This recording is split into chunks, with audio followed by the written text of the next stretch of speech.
Alright, so in today's video I'm going to be going over 5 reasons why I think you should not buy a 24 valve Cummins.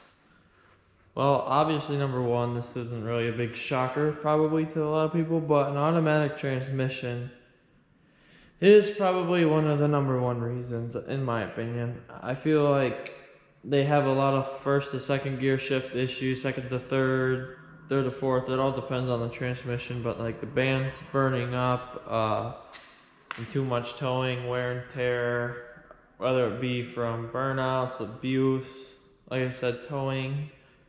And just another reason why I wouldn't buy an automatic truck, even if it wasn't having issues, is because you can't put any horsepower to the truck without it possibly blowing up its trans or slipping or having issues, etc. It's just, I don't know, I wouldn't buy one.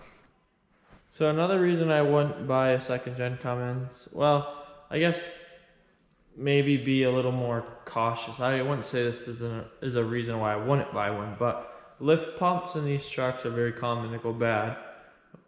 Just from miles, abuse, like just wear and tear, you know.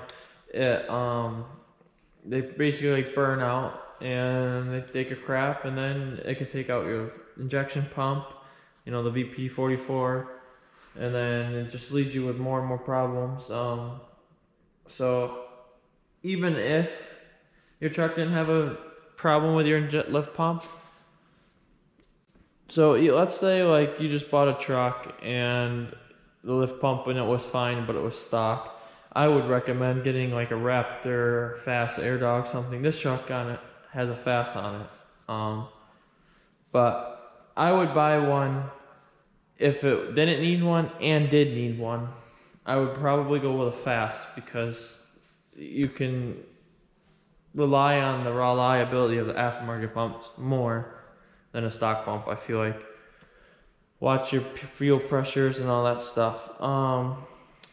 Yeah, so another reason I think you shouldn't buy one, or again, be careful while buying one, is the front ends on these trucks are just so heavy. So your ball joints get wore out, your tie rods, all that stuff, pivot arms, just it's so heavy, especially in the 4-wheel drive trucks. This is a 2-wheel drive truck. I just actually put a bunch of parts in my front end. Pretty much did a whole entire front end rebuild. But it was horrible. So I think this was probably the first rebuild item in the front end the truck's probably had that I did on it, and it drives super well right now. But that's another reason, because you might have to get the truck, put a bunch of money into it, so you might want to just stay away in general if it is a bad, or just move on, look at another truck. Number 4 would be like leaks. I feel like there's a lot of older second gens out there that have a lot of oil leaks. Valve covers are leaking, you know, the front and rear main seals. Nobody really wants to buy a truck that's leaking oil all over the damn place. You can't park it in your garage if it's leaking all over the floors, because then you have oil stains everywhere, you know. Just really annoying. So that's another thing I would be careful buying, or just stay away from in general, because some oil leak problems can be very pain to fix and costly. So these two things kind of lead me to number 5, is that these trucks are not new trucks. They're 20 years old or older. So let's say like some parts check out that are worn out, right? So you're gonna have worn out or like parts that are ready to be replaced sooner than later. So they can just be big money pits.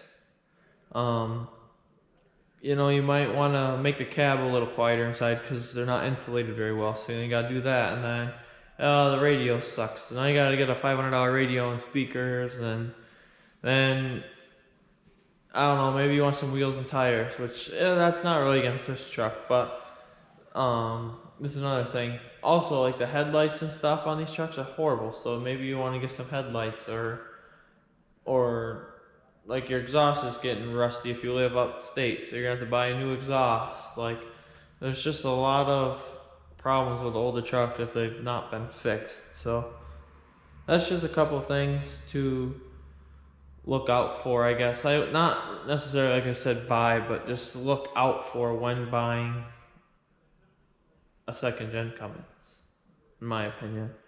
So thanks for watching and have a good night.